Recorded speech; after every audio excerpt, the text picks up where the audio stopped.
ಹಾಡು ಮುಟ್ಟದ ಸೊಪ್ಪಿಲ್ಲ, ನಿನ್ನ ಮೆಚ್ಚದವರ್ಯಾರಿಲ್ಲ.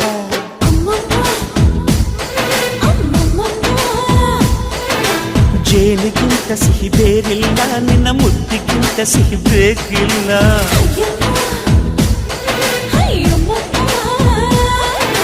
ಕಣ್ಣು ಕುಕ್ಕುವ ಬೆಚ್ಚಿ ಬೀಳುವ ಅಂದವಾದ ಹೆಣ್ಣು, ರುಚಿ ರುಚಿಯ ಬಾಯಿ ಚಪ್ಪರಿಸ ಸಿಹಿಯಾದ ಹೆಣ್ಣು. ಅಯ್ಯೋ ತಿಂದು ಬೇಗಿದರು ಆಸೆ ತೀರದ ಪಂಚಾಮೃತ ಇವಳು. ಅಮ್ಮಮ್ಮಮ್ಮಮ್ಮೋ ವಯ್ಯಾರಮ್ಮಮ್ಮಮ್ಮೋ ಅಮ್ಮಮ್ಮಮ್ಮಮ್ಮೋ ನೀ ಸಿಂಗಾರಮ್ಮ.